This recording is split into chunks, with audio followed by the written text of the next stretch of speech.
Good morning, everyone. Thank you for showing up. We are here today to hold a press conference to give you an informational briefing on the 6.4 magnitude earthquake that struck early this morning. We have local officials here that will update you on specific areas, and these officials will also be available to answer individual questions from the media afterwards. You should have received a fact sheet. It's about an hour and a half, 2 hours old, so there may be some updated information that we'll talk about here as well. One thing I do want to put out to you all before we get into the press conference is the local non-emergency phone number. That phone number is 707-506-5083. So if you have a local non-emergency call, please call that phone number. Today we have Sheriff Humboldt behind me, Kyle Knopp, who's the city manager of Rio Dell. Whoa. Aftershocks. You guys plan that one? Uninvited guests. We have Shane Wilson, Rio Dell Fire Chief. Troy Clay is the Assistant Chief for California Office of Emergency Services. Sean Morris, he's the Commander of CHP Humboldt Office, California Highway Patrol. And we have Mayor Deborah Garnes. So with that, I'll hand it over to Sheriff Humboldt. Thank you, Sean. My name is William Alonso. I'm the Director of the Office of Emergency Services. I'm also the Sheriff here in the county. Obviously, this is something that has shaken a lot of us here on the North Coast. As you felt here, there's been over 50 aftershocks since the initial 6.4 earthquake at 2:37 in the morning. Our priority from the very beginning is life. And so we are concerned about our residents here in the county. And so the first thing we are doing is checking on our residents and making sure that they are okay and providing the needs for them at this present time. Things after that we look for is obviously infrastructure. We're looking for housing. We look to make sure that everything is in place for them to be clothed and fed and taken care of. But at this point in time, we are coordinating the disaster response for the county. We're coordinating with local officials. We have fire, EMS, law enforcement, as well as state resources. We have CAL FIRE, we have CHP, we have California Office of Emergency Services here. All that to make sure that we are providing the best services to our people at this given time. So our initial assessment is that we've had, since the earthquake, we've had 12 people come forward and they've been injured from this. We expect this number to go up. We know that people have delayed reporting injuries due to the not too serious nature of the injuries, but we know that people have been injured from this. We also had 2 deaths associated from this earthquake. It was a 72-year-old and an 83-year-old individual who did not see or did not get timely medical care because their medical emergency happened at the moment of the earthquake. And so EMS could not get there in time and we couldn't deliver them to the proper medical facility. So our hearts and prayers go out to their families. It is very sad when we have loss of life, and so that's the one primary thing that we're looking for right now is make sure our residents are taken care of. And so Office of Emergency Services has stood up. We're coordinating the emergency at this point in time, and we're working with the city of Rio Dell. The city of Rio Dell is the city that has been hit the hardest. That's why we're here. This is ground zero. We have several of the residents that have been red tagged, and so we're here to support the city of Rio Dell in their efforts to make sure that they are taken care of, and make sure that plenty of resources are here to assist them. And at this time, I'd like to have their city manager, Kyle Knopp, come forward and explain what has actually happened here in the city of Rio Dell. Thank you, Sheriff Hansel. My name is Kyle Knopp. I'm the city manager for Rio Dell. The last name is spelled K-N-O-P-P. Obviously, this was a very significant event for this community. We have 2 primary issues that we're dealing with right now. One is related to housing. We've had a very significant number of homes that have been red tagged by our city crews and by our partners at the County of Humboldt and City of Arcata. Have been down here checking out various properties. Currently there's approximately 15 red tagged homes. We have about 50% of the community housing covered at this point in time. And that would be our battery backup system, which is now back online. So again, 15 homes have so far been red tagged, so we estimate approximately 30 displaced people. Most of those have been able to stay with friends or family. For those who are not able to do that, the city and the fire department are working together to find lodging for folks who are in a situation where they need housing.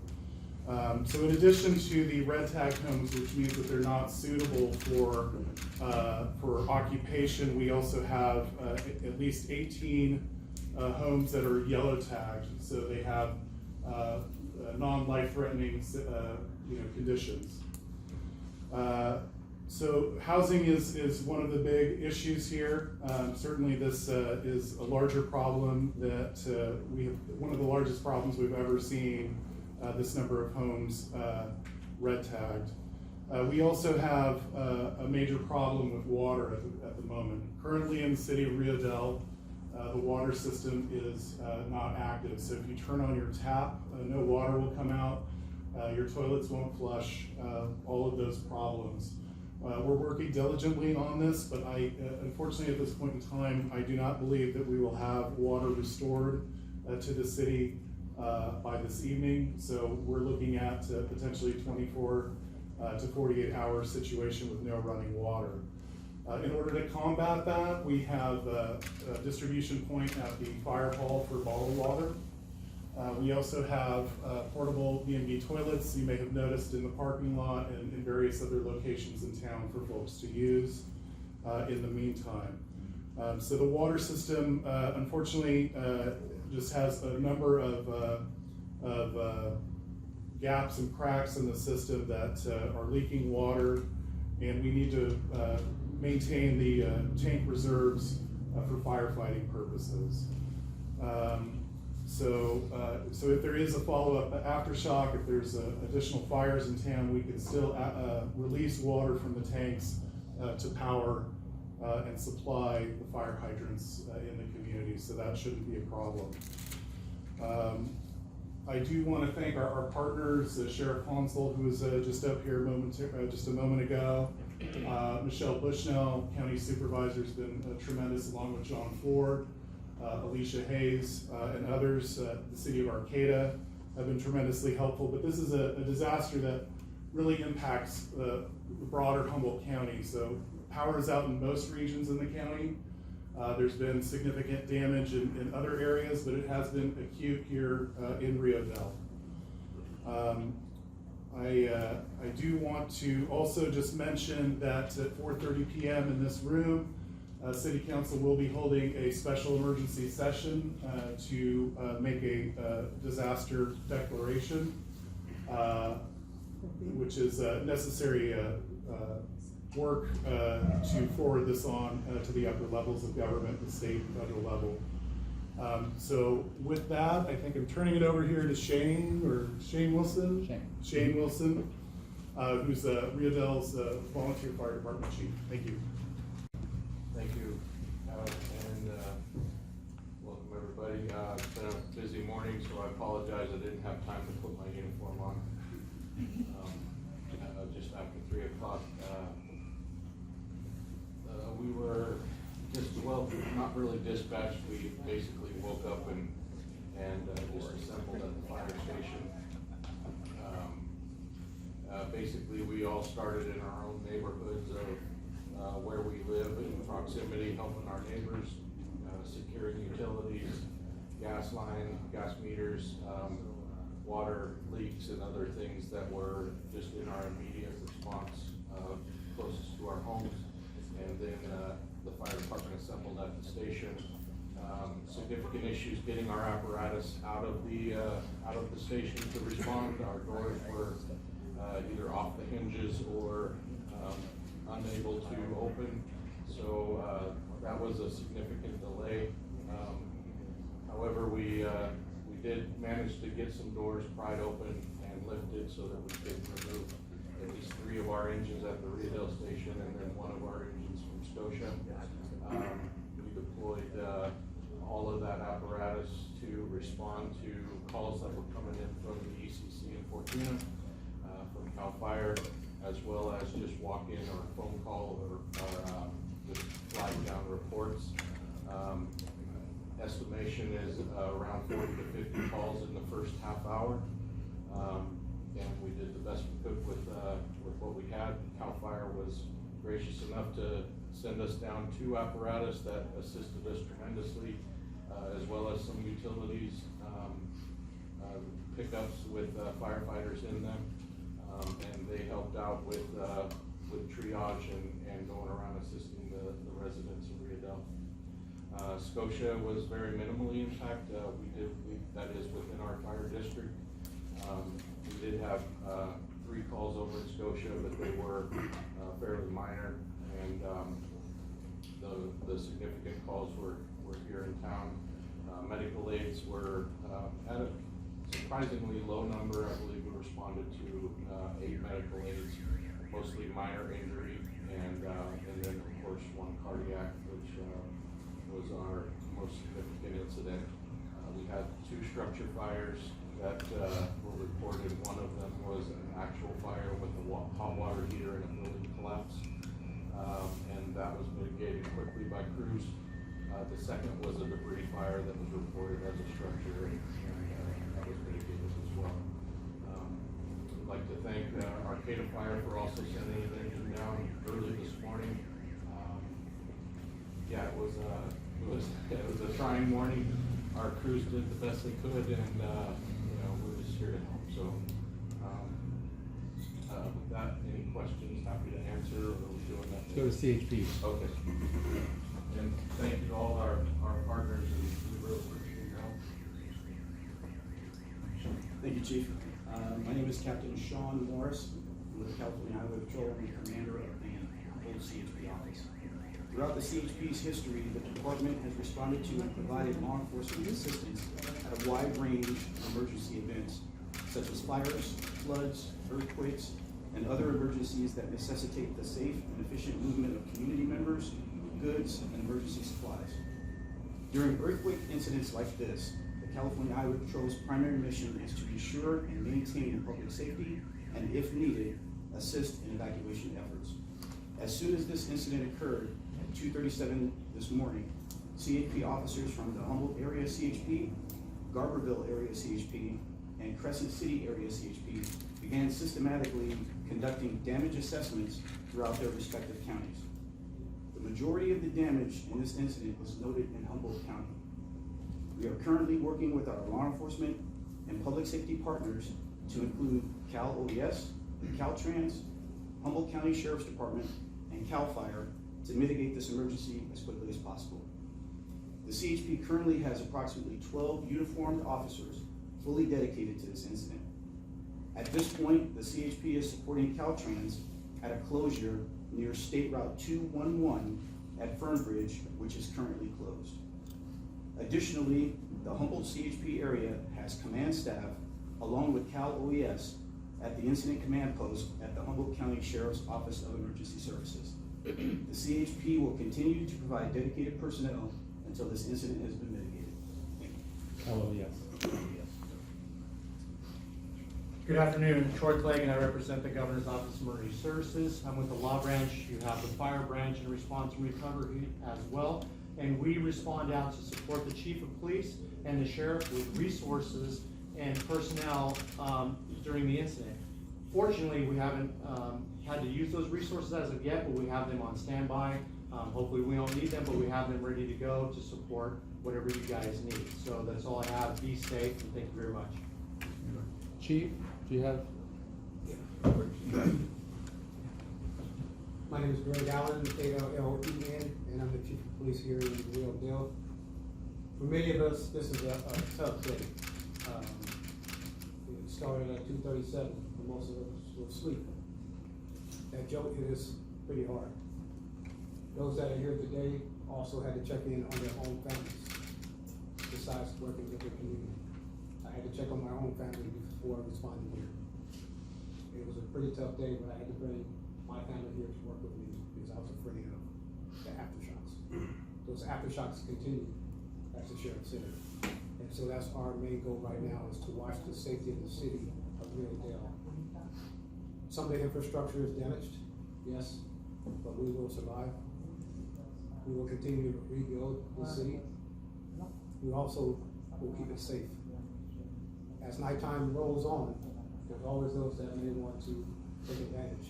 And we will be here to make sure that doesn't happen. And I'll answer any questions afterwards as well. Thank you guys for coming, and I appreciate your support. Mayor Garnes. Thank you. I'm Mayor Deborah Garnes, and I just really want to thank all of the partners that came out, from sheriff, the OES, the CHP, Arcata came down, all the building inspectors that I've talked to. Fortuna and Eureka both said if we needed them, that they would come. I want to thank Supervisor Bushnell and Supervisor Rex Bone for their assist. I mean, it's been very, very important that we have all of these people, all of these teams that come together. OES coming all the way up from Sacramento. I mean, it's one of those times when the community, when all the partners have to come together to work together to make everyone safe as they possibly can be.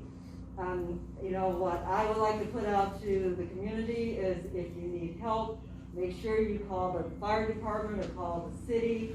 If you need water, we can find someone. We have a volunteer team that we can activate if we need to help get water out to elderly or disabled or anyone who cannot get here that needs help. So I just want to put that out there. Remember, if there's an aftershock, and there probably will be, get under a table, hold on, stay away from things flying off the wall. If you have time, check on your straps on your water heaters and that kind of thing. Those are all important things. Those are all things that will help the people who are doing all this work and looking out for our safety. This will help them have to do less because we are doing our part as citizens to protect ourselves as much as we can. And so I just want to thank everyone again, and I think that's all that I have. We have one more update from the fire chief. Oh. Response from the state fire marshal's office. I don't want to lose my job, so I want to recognize them. I'm also a deputy state fire marshal with CAL FIRE.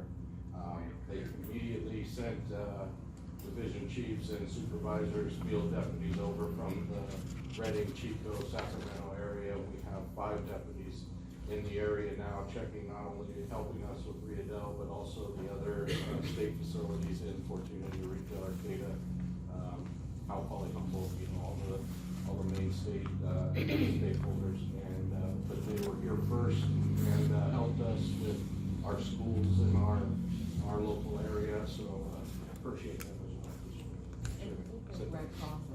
Red Cross, yeah. Red Cross. That's an important. Can't go without Red Cross. The coordinator for Red Cross was here, I'd say around 5:30 this morning, and was one of the first ones to basically say we're assembling and we're on our way. So they're now in Fortuna at the Fireman's Pavilion at Roanoke Park, but they do want everybody to know they're available for assistance. So if you call that EOC number for non-emergencies, we can get you in the right direction and set you up with all the resources we have available. All right, well, that's the end of our briefing. We have time for some questions if you all have some. Yeah. Thank you, Sean. Can someone from Humboldt OES speak to why the Humboldt alert came hours after the initial earthquake and what's being done to improve that response in the future? Humboldt Alert is really there to inform the public of any kind of breaking news and what we really want. So obviously it took time to get our people to the Office of Emergency Services and then prepare what we need to send out to people. So it is something that we want to initially provide information to our residents as far as what we are experiencing, but also direct them to services that they might need. So that's why it took a while. We were initially focused on emergency response, and the OES took a while to stand up. But once the OES stood up, we pushed that information out. Hey Sheriff, for the 2 deaths, did Yes. they both happen in Rio Dell, or were they other places? So I know one happened here at Rio Dell. I'm not sure about the other one. And do you know the genders of the two deceased? I do not. So, still under investigation, this is preliminary to me in my office. The coroner's office is a part of my branch as well. So, this information just came in the last 2 hours, and obviously we'll push some more information out when we can. And is one of them cardiac arrest, this was mentioned, is the. So both were medical emergencies that occurred, during the time of the earthquake. And not necessarily something that happened to them physically as far as debris falling or involved in a collapse or involved in an accident. This was something medically related that occurred. So, but definitely tied to the earthquake, for sure. And can you repeat their ages real quick? 72 and 83. Okay. For the 12 who were injured, Sheriff, what are the extent of those injuries? Are any of them critical and trauma centers? So right now, we just have the initial information that one person broke a hip, the other person had a head injury. We're not tracking all the injuries that are coming in now because they're coming in quite quickly now as far as what the extent of those injuries. But as far as we know, there's nothing critical. We had good reports about someone trapped, that there was an entrapment. Is that, did that happen or what happened? I'll let Jake. Yeah, that call came in as a partial collapse with entrapment and a structure fire. It was sort of as reported, the entrapment was more about doors being blocked than it was entrapped in a collapsing situation. So it was more about clearing debris and allowing the door to swing freely. But you did help people escape? Yeah, we absolutely did, and that was a water heater that had severed a gas line, and that sparked the structure fire part of that. At a house? It was at a residential, yes. We got a report from a woman who said that her mother had fallen down the stairs. Are you aware of that injury? Is that among as well? That may have been one of our calls, but I'm not exactly sure. I was just sending people to addresses and locations, and then the fire apparatus and the ambulance would go to those calls. So I don't have specific details on all of our medicals, just basically the number of runs that we did and the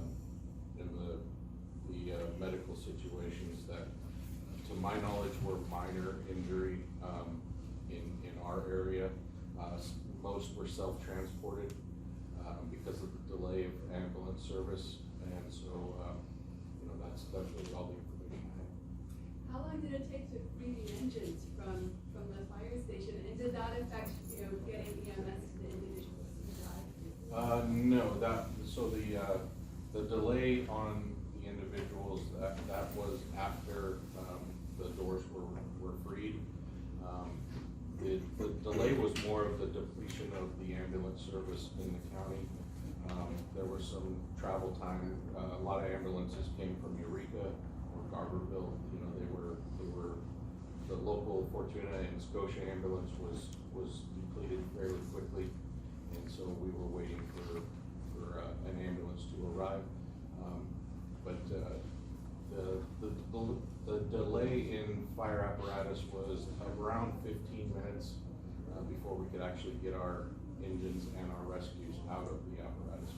By depletion, you mean there's just so many calls? Is that what you mean? Yeah, we're limited on ambulances. That at any given time, there's 2 in the local region here in the Eel Valley. One's housed in Fortuna, one's housed in Scotia, and there's 3 in Eureka, 1 in Garberville, and then 2 to 3 in Arcata. So when you have probably 30 calls going countywide, those ambulances get used up fairly quick.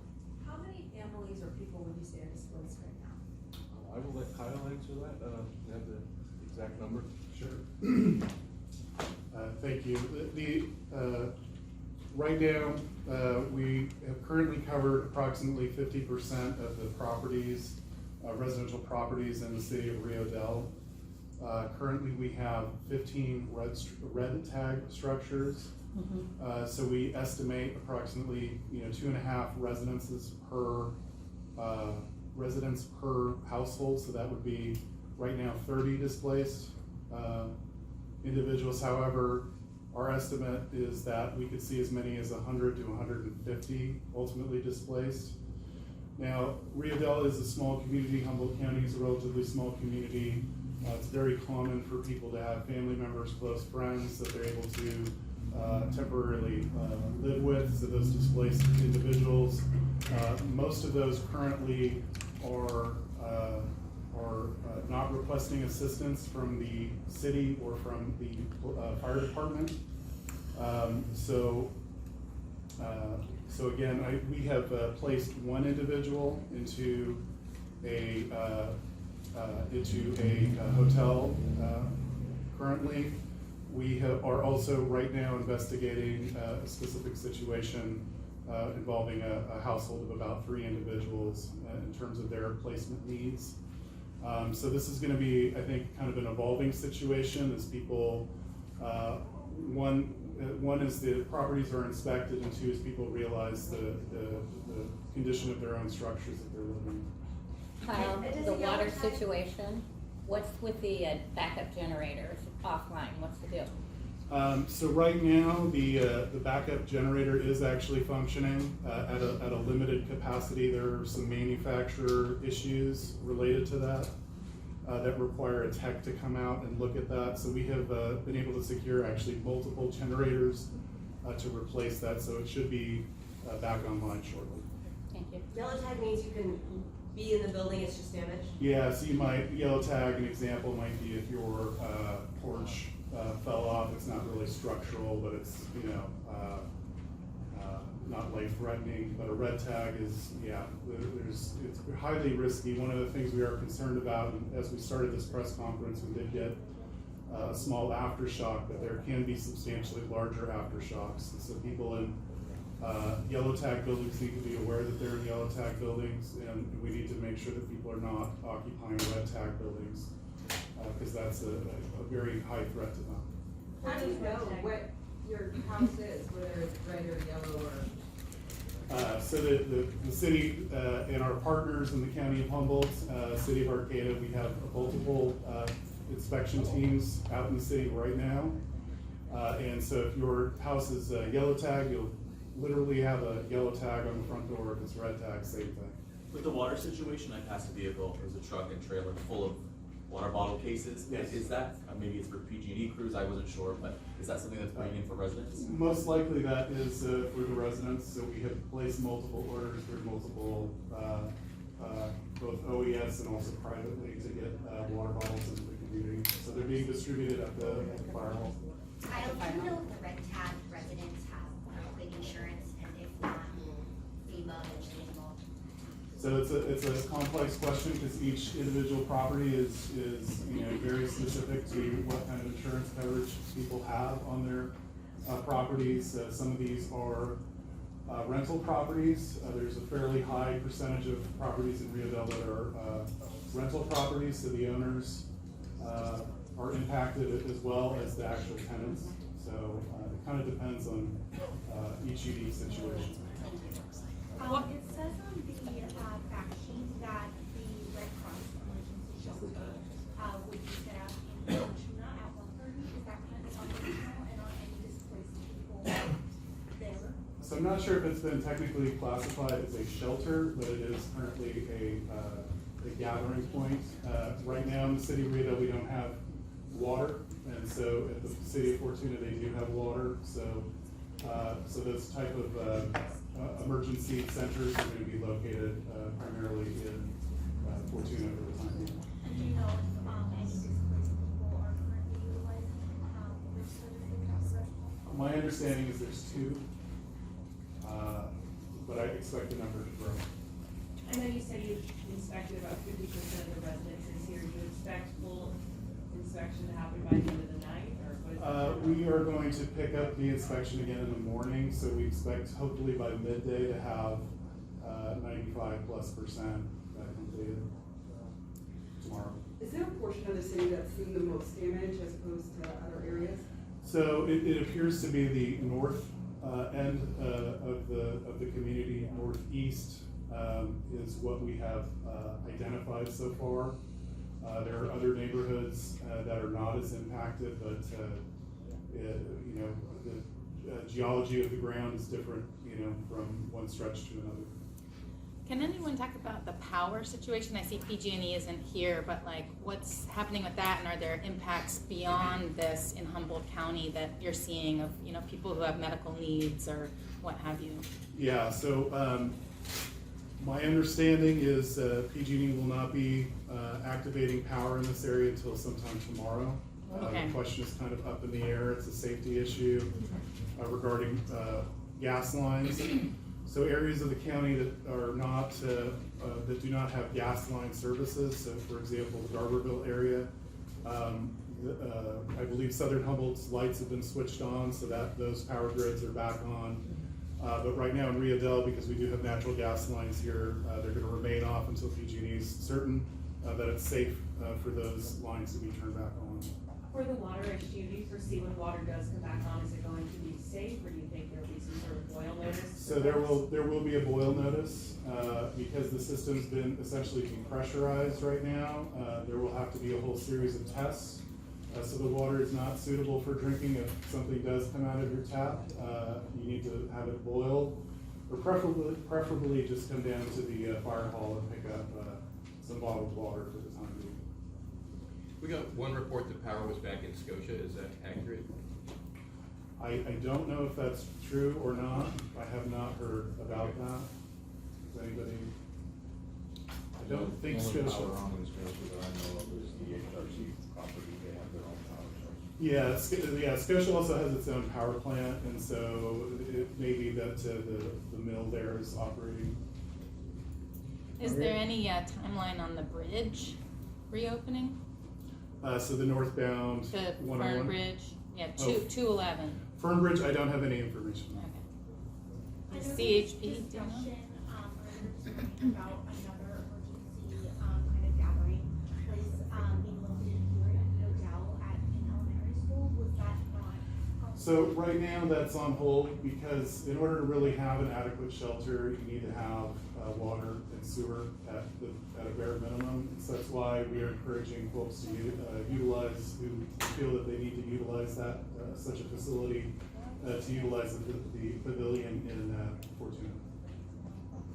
I wanted to address the question there. So, State Route 211, so there's significant damage to the roadway, so it's undetermined when it'll reopen. So until engineers can get out there and do an assessment, proper assessments. Do you know when the engineers, are they coming tomorrow, or do we? No, they've been there, so I don't know what that process is, but right now it's currently closed. Blue Slide Road was closed for a stretch, does that mean that people in Ferndale are trapped? Or- So, Blue Slide Road was initially closed, and then it went to one-way traffic control. Right now, it should be open, however, for the purposes of this, we're just gonna say it's one-way traffic control until I can get a unit up there to confirm that it's open. But it is scheduled to be fully open. I will say, because I actually just drove on that road, it is open. There you go. Eyewitness. Asking you, show. Do we have any more last minute questions? I have a question on the, coming around to inspect the houses. Is there anybody here who's in charge of that? I wanna know when they're coming to my house. I think we could chat after the press Awesome, conference. Kyle, thank you. I just had a question. I saw a lot of like long lines at the gas stations, people lined up, I don't know if it's to get gas for their generators or whatever. Is there any concern about reserves or there being enough gas for people to get around and stay warm? So I can sort of jump on that and turn it over to the chief here. You know, the longer that we're without power, the longer that we, have to run generators and we run into fuel capacity issues. That's something we're looking at very closely.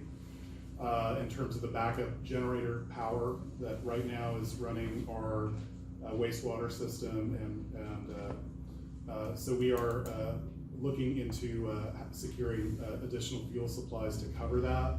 I believe the gas station in Scotia is still open, still has electricity, so residents who need gas in their vehicles, gas in their tanks can still utilize that facility. And I can add to that, the emergency use of fuel, our initial was to go to the renter card lock. They ran out of unleaded in Scotia, so we have a generous offer from HRC that we can also utilize some of their fuel storage if needed for our fire apparatus, our police apparatus. the citywide plan, does call for us to look into utilizing the Shell underground tanks. I will be working with the city staff as well as county staff to get resources to access the underground tanks with manual pumps if we need to. That's our backup plan. All right, if there's no final questions, thank you again for attending. We'll be here for a little bit longer. If you have individual follow-up, if you need more information, feel free to contact me as well. Thank you, everyone.